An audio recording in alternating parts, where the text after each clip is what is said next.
combat zones. They've been a staple of Night City going back almost as far as the city itself.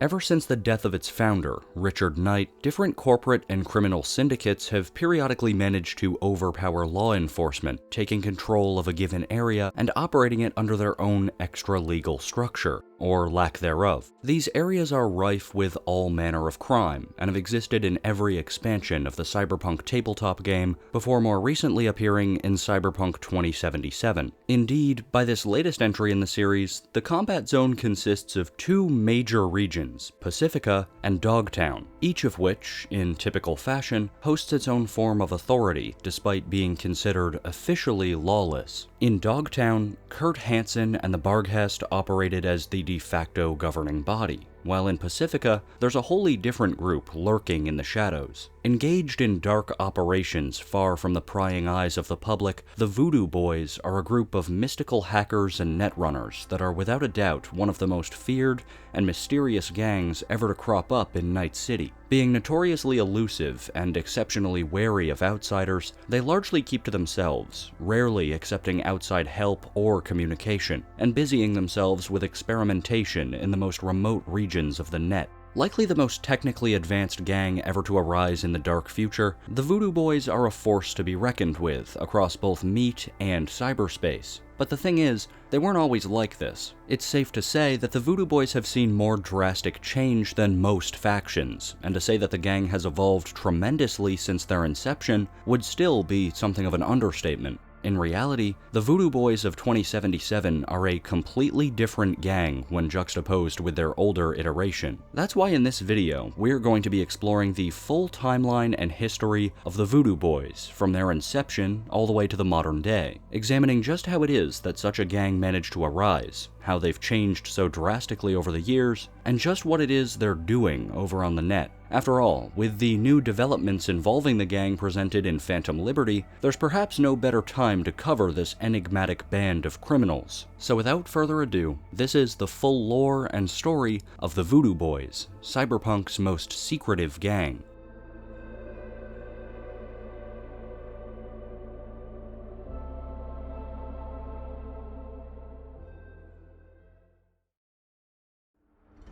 To get started today, we have to go back in time, to just before the year 2020, when Night City would have looked like a very different place. Putting a view of the city from now and then side by side, you'll probably notice some differences right away. The coastline looks very alien to what we know by 2077, not having yet been dredged and filled as significantly as it would be later in time. Areas like North Oak, Westbrook, Haywood, and the like are in radically different areas, not to mention the inclusion of a South Night City and the relegation of the city itself to an exceptionally small area, located either in the topmost section of the corporate plaza or at the very bottom of the Watson district. Indeed, a lot of the areas that are now their own highly urbanized districts were simple suburbs that surrounded the smaller, more compact Night City proper. But it's in this area, the very heart of the would-be metropolis, where we would find Night City University, the area's premier institution for higher education. Originally named Richard Knight University, the school was founded in 1994, and it still does exist in some capacity by the year 2077, though it isn't visible anywhere on the game map. Between its founding and the year 2020, though, the campus had expanded steadily northward, growing into quite the reputable institution, offering prestigious degrees in engineering, the humanities, and more. It was among the safest places one might find themselves in the entire city at the time, as it was protected not only by the NCPD, but also by a dedicated, highly trained campus police force. The Mad Maxes, as they were usually called by NCU students, dressed in black protective gear, and were credited with staving off gang activity, thus ensuring that the student body needn't worry about anything except their academics. Or so you'd think. Unfortunately, like many university campuses, NCU saw its fair share of drug use, and with many of the school's more than 15,000 students stemming from upper-class backgrounds, it was only a matter of time before one group or another sought to exploit what they would have seen as an impressionable open market. In fact, it was in pursuit of this very goal that the Voodoo Boys would first come to be formed. As I alluded to in the intro, and much like Night City itself, the Voodoo Boys of 2020 were very dissimilar to how they appear later in time. The Cyberpunk 2020 Night City sourcebook states that they likely got their start through, quote, crime contacts in Florida and the Caribbean, but make no mistake, it's doubtful that anyone of Caribbean heritage was actually part of the gang at the time. No, the Voodoo Boys were originally host to a primarily white demographic, who simply appropriated stereotypical voodoo imagery and customs, seemingly in order to synonymize themselves with the illicit, non-synthetic product that they were known to peddle at NCU. Aside from the mean-spirited and offensive mockery of another culture, however, the early Voodoo Boys also seem to have possessed a fascination with dissection. Perhaps in pursuit of an exaggerated dose of ritualism to supplement their crimes, a lot of the gang's victims would be found chopped to pieces, or would be subjected to veiled threats, finding grisly gifts of chicken blood and feathers outside their homes. And with this sort of activity taking place in and around a college campus, it's hardly any wonder how the clan rather quickly found themselves among the NCPD's most wanted. A high priority of the NCPD for some time, but with little success, the gang itself is small and thinly spread. Because of increasing police pressure, there are no set meeting places or crash pads. The location and time for the next meeting is chosen at each conclave. No outsider is known to have attended a Voodoo Boys meeting and lived to tell the tale. Two well-known Night City medias are believed to have died violently trying to cover this gang. Don't ask the local merchants where to find them, it might be worth their business or their life. The best place to find a member of the Voodoo Boys, if you must, is at Hababas, an ex-biker bar. The boys hold sway over the place with threats of random violence and a twisted sort of celebrity. This is also where much of their dealing is done. The boys are known to give better prices to any middle American university student who makes it through the jeering and harassment to the bar. Hint, don't take your girlfriend. To summarize, these guys were mean, crude, and unruly in every sense of the word, as you can now plainly see. But in spite of their less than favorable standing with the authorities, their rampant and overt disrespect of another culture, and their downright despicable way of making money, peddling drugs to college kids, the earliest and most long-standing rivalry this gang became engaged in wasn't actually as a byproduct of any of the aforementioned behavior. Instead, it was actually the Bozos who would serve as the VDB's first rivals. At the time that the Night City sourcebook takes place, it was being speculated by analysts that a territory dispute could lead the Bozos and the Voodoo Boys to butt heads. But what nobody could have foreseen was just how quickly these premonitions would come to pass. It was later that very same year, in 2020, when Bozo territory would expand, thus pitting the groups against one another for many years to come. Depending on who you ask, the Bozos are either one of Night City's most fearsome or most laughable organized crime syndicates. What set them apart was that each member had their bodies biosculpted with features including pale white skin and comically large red noses so as to live up to the killer clown motif that they're modeled after. Despite their appearance and demeanor though, the Bozos have always been considered highly dangerous, with a knack for explosives and weaponry that assimilates their circus stylings. When faced with such a volatile opponent, both figuratively and literally, it's easy to see how the early Voodoo Boys may have adopted a sort of strike first, ask questions later mentality, since there was almost no circumstance where a fully costumed clown in their territory could mean anything but trouble at this point. The key word there, however, is almost. And, as luck would have it, the boys actually would mistakenly take out a real clown by accident. And not just any clown either. Their victim was a member of the Claymoras, a prolific clown family known for astounding audiences across the world, and who had the misfortune of finding themselves in Night City at the time. It's unlikely that the Voodoo Boys would have seen much consequence in this mistake, though. They were, after all, quite used to all manner of grisly crime by this point. But as it turns out, this transgression wouldn't be forgotten so easily by Terry Claymora, the victim's son. This would propel the man down a path of vengeance that would fundamentally transform his life hereafter. What happens next was later reported on in 2045 by Sandy Quarter, as seen in the book Danger Gal Dossier, which is how we know of this case today. Unlike most Bozos, Terry Claymora came from an actual clown legacy. He's a third-generation member of the Claymoras,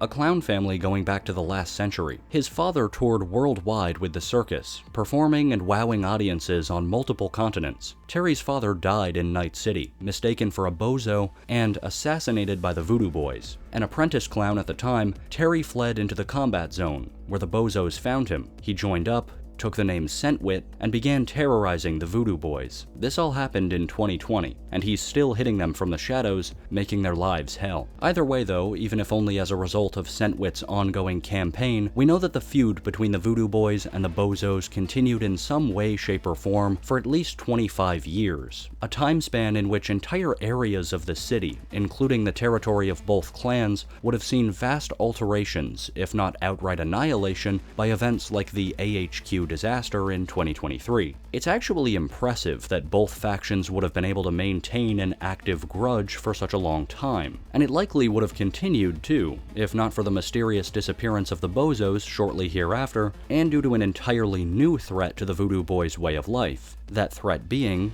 oddly enough, actual voodoo. Seriously.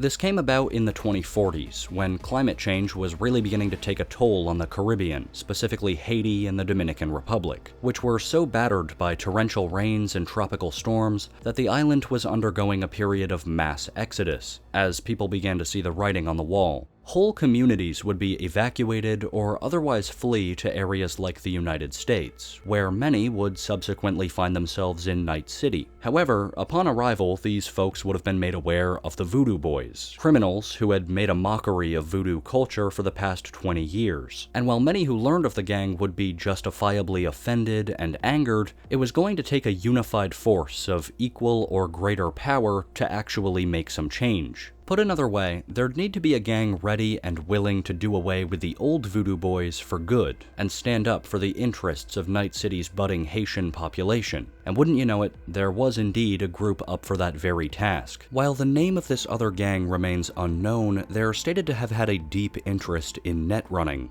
and as this group would begin to overtake the VDBs, they'd adopt the name for themselves in a manner of speaking. Basically, as the gang from Haiti supplanted the original Voodoo Boys leadership, they would become known by the same name in the process. So, Voodoo Boys. Why?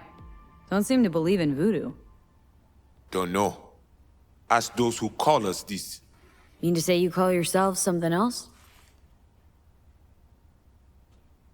And you ain't gonna tell me, are ya?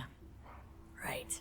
As a result of the immense cultural upheaval, the types of ideologies associated with the organization would change rapidly in a very short time frame. No longer would they retain a stake in the drug trade, opting to focus almost exclusively on hired hits and, as mentioned before, net running. Furthermore, the Voodoo Boys would take it upon themselves to provide Night City's Haitian population with protection and community. But to do this, they would first need to acquire some turf of their own, which they would eventually find in Pacifica. If we go back to our map from the beginning of this video, we'll see that Pacifica was another suburban area that existed in 2020, being simple beachfront property and little else at the time. It was an affluent area, hosting an amusement park called the Playground by the Sea, and a number of other expensive amenities that made it quite the favorable area, reserved for the wealthy, of course. Over the years, though, as Night City expanded and became more urbanized, Pacifica underwent a period of immense construction, where tons of new hotels and complexes were being fashioned each year. This was in the 2060s, and coincidentally enough, it was in the year 2062 when Haiti was officially deemed uninhabitable, resulting in another dramatic increase in refugees finding their way to Night City. Many of these folks would pick up jobs as laborers on the various Pacifica-based construction projects hereafter, and due to the Unification War, a lot of these projects would never be finished. As alluded to in a Cyberpunk 2077 data shard though, titled The Voodoo Boys, What We Know and What We Don't, this would allow for those left behind to establish themselves in Pacifica with little pushback. It comes as no great surprise that the Haitians of Night City consider Pacifica their territory. After all, they built it with their hands, blood, and sweat. In the 2060s, corporations employed members of the Haitian diaspora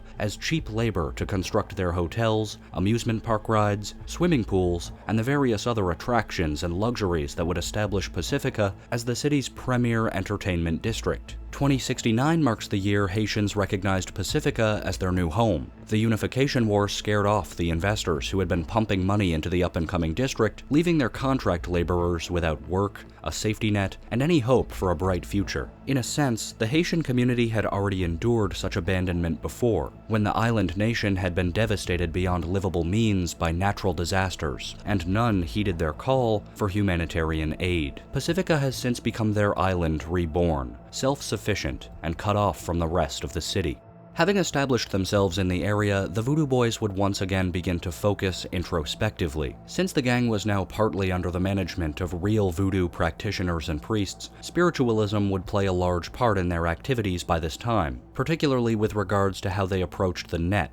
The VDBs saw the net at large, and especially the old net, with a sense of mystical or supernatural regard. There, it was believed, lay a trove of mankind's secrets such as eternal life and omniscience in the form of ancient AI and long-forgotten software. To this end, exploring and truly understanding the nature of the net would become one of the gang's paramount ambitions, and so while some members would focus on obligations in meat space, the group's ranks would be filled with more netrunners than ever before, all setting their sights on one area of net space in particular: the Black Wall. For those that don't know, the Black Wall is a vast data structure found in the net that was created in or around the 2040s by Netwatch, essentially the net's police force, in response to Raish Bartmoss's data crash, an event which rendered a countless number of systems completely unusable and extremely hazardous to netrunners in the 2020s. I'm not going to go over the data crash in too much detail within this video, but if you'd like to know more about both it and Bartmoss, the man behind it, then I have a comprehensive video on the subject linked in the top right. For now though, just understand that the Black Wall is basically like a big dam, except instead of holding back water that might otherwise flood a town or city, it's holding back an unfathomable number of rogue AIs, malicious pieces of software, and other horrors, the collective brunt of which could bring ruin to human civilization. That wasn't exactly how many of the Voodoo Boys would see it though, at least not at first. The promise of the old net was simply too intriguing to ignore, and this interest hadn't gone unnoticed by Netwatch either, who hastily stepped in to prevent further tampering with the Black Wall. Even now, the organization is known to rigorously pursue the VDBs on this basis, something that we'll touch on a bit more momentarily. It seems though that owing to the pressure from Netwatch, or simply due to an increasing awareness of the true nature of the Black Wall, a number of gang members would vocalize their disapproval of continued old net research. This was far from the popular consensus though, and it eventually led to the Voodoo Boys effectively forking into two separate groups, both of which retain the Voodoo Boys title, but which differ in their ideology and vision. Those who came to believe that the Black Wall was better left alone would flee for Dogtown, under the leadership of Wilkie Legour, also known as Slider. In Pacifica though, the experiments would continue as before, led by the talented Brigitte. Things would more or less proceed in this fashion until the year 2077, but then this year the faction started making a number of breakthroughs from their base of operations located in the Maglev tunnels beneath Serenity Bible Church. First, they somehow managed to detect the soul-killed consciousness of Alt Cunningham from beyond the Black Wall, and being as prolific a netrunner as Alt was in life, the VDBs quickly got to work looking for a way to make contact. After some reconnaissance though, the second big discovery would be made in the form of an all-new piece of experimental technology, Arasaka's prototype Relic biochip. This tech utilized the Soul Killer program, which Alt herself had created in life, and which was capable of storing a copy of a human consciousness that could persist even after death, thus opening the door to a form of immortality. While the promise of such technology in and of itself would have probably piqued the interest of the Voodoo Boys either way though, what made the prototype particularly special was another aspect of the chip that the gang had learned of before practically anyone else, that being that Johnny Silverhand's engram was stored inside. Knowing that Silverhand might be just the thing they needed to contact Alt, it quickly became clear that securing the relic for themselves was going to be a must, and the way to go about it was through Evelyn Parker, a doll who frequently visited Yorinobu Arasaka's penthouse at Konpeki Plaza, the place where the relic was stored. Parker was an obvious choice for an operation such as this. The goal was for her to log a brain dance of one of her visits, which she'd then hand over to the boys so that they could arrange for further action. However, things didn't quite go to plan, since Evelyn herself saw value in the relic, and made an offer of her own behind the backs of the Voodoo Boys, arranging to have it handed over to Netwatch. Once this new plan was finalized, Evelyn would contact Dexter Deshawn, who would hire on V and Jackie Wells to complete the heist. Chances are we all know how this went down though, and needless to say, the Voodoo Boys never would acquire the relic for themselves, though this wouldn't be the end of their story. At this point, Netwatch was becoming increasingly aggressive in their endeavors to stop the gang from contacting Alt. Their transgressions were becoming more and more serious every day, and so a risky new plan was put into motion in hopes of mitigating the possibility of a contact scenario. The plan involved a Netwatch agent by the name of Bryce Mosley, taking up a position in the abandoned Grand Imperial Mall, guarded by members of the Animals faction. From here, Mosley would attempt to gain access to the Voodoo Boys subnet, and quickly managed to ice two of their runners, one of whom was Brigitte. Brigitte and her lapdog T. Neptune have been frozen several days now, ever since we shrouded their subnet with ice. And you? Well, you were sent here to free them.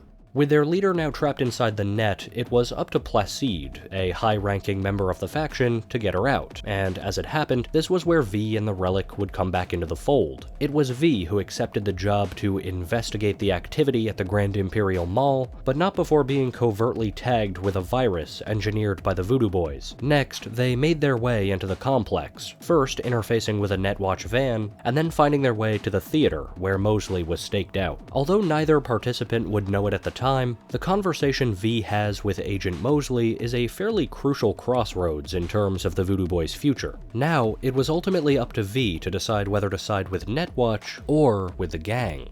Alright. What are you offering? A compromise. I'll fish the voodoo virus out of your system. And I'll release both Brigitte and T. Neptune. They'll wake up like nothing ever happened. Not to worry. And all you gotta do is let us walk. With our data. Thoughts? Clock's flipping digits.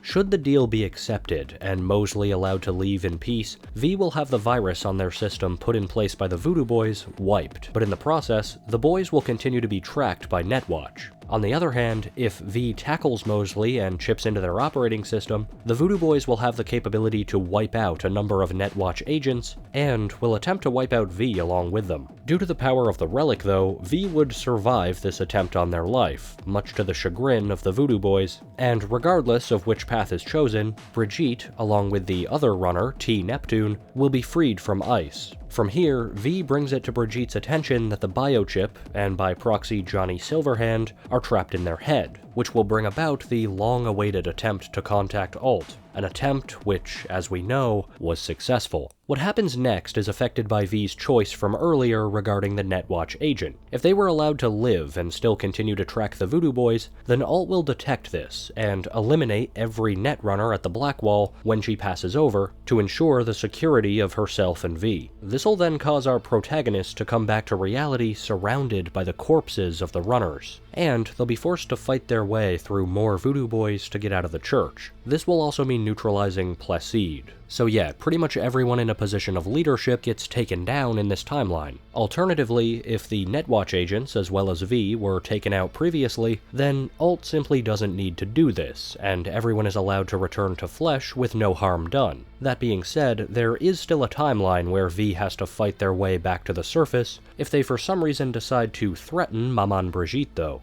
Until recently, that concluded the Voodoo Boys' story, but with the release of Phantom Liberty, there's been some new developments concerning the offshoot of the faction found over in Dogtown. After Song So Mi and V get disconnected partway through the events of the expansion, V, along with Solomon Reed and Elena Alex Xenakis, are left searching for a way to get in touch with her again. Since it was known that So Mi used the Relic biochip to get in touch with V in the first place, it was clear that the team was going to need to enlist the help of an adept netrunner to stand a chance of tracing her, and luckily, Alex had just the runner in mind.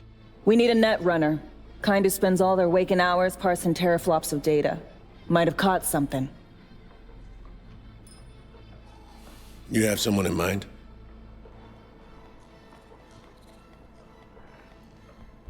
Wilkie Slider Laguerre. I should have figured. From here, V and Reed would pay a visit to Dogtown's Voodoo Boy faction, and after making their way through the facility, either by way of stealth or by going in guns blazing, they'll manage to convince Slider to help them, albeit reluctantly. Soon after SF-1 crashed, a runner was attacked while on the net. Attack severed our link. Need to locate her stat. Ah, so you want one to investigate net traffic on the day of the crash? Got a malfunctioning relic in my skull. That's how she made contact. That help any? Perhaps.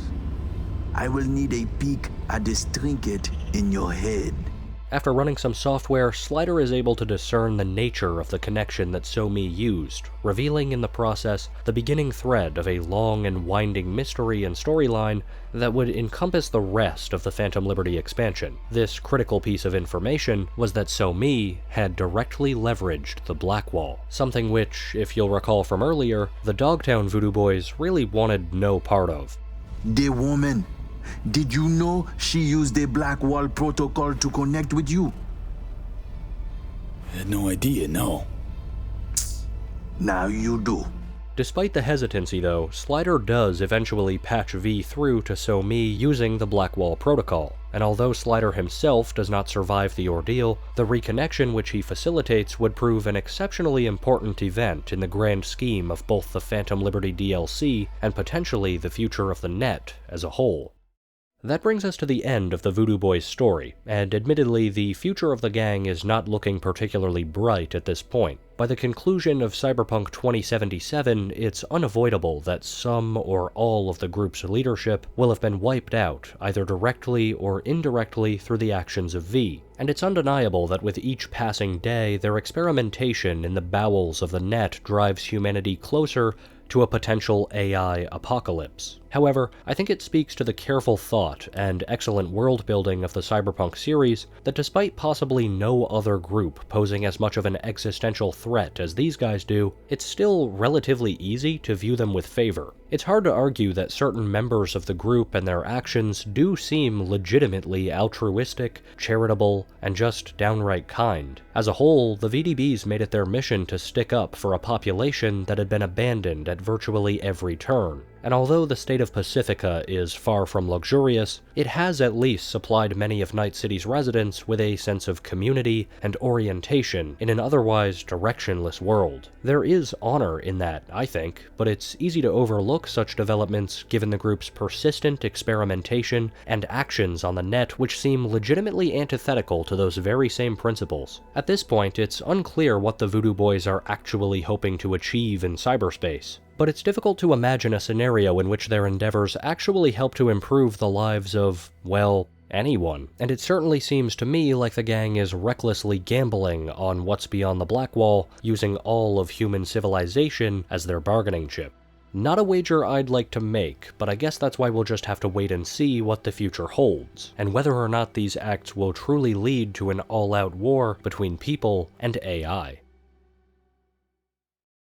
And there you have it. You've made it to the end of yet another video, and as always, thanks for watching. This was not an easy upload to make. The story of the Voodoo Boys definitely requires a lot of context from other areas of cyberpunk lore in order to fully appreciate and understand what's going on. So thank you for those of you that have stuck with it this far. I know that at some points the video may have felt a little bit meandering or off topic, and I hope that either way you may have taken something away from this video, or at least thought it was kinda cool. If you enjoyed the video today, then as usual, I'd love to hear your comments about it, and maybe consider subscribing if you'd like to see more stuff similar to this in the future. I've actually got a Halloween special of sorts coming up next, also pertaining to the world of Cyberpunk, and which talks a little bit more about the net, so I hope that you guys will look forward to that. I've also got tons of other video topics in the works, even those beyond the world of Cyberpunk, so if you're into hearing some stories from other areas in fiction, then yeah, I hope you won't be disappointed. Anyway, that's probably gonna do it for today. This is Averberon. I'll see you again soon,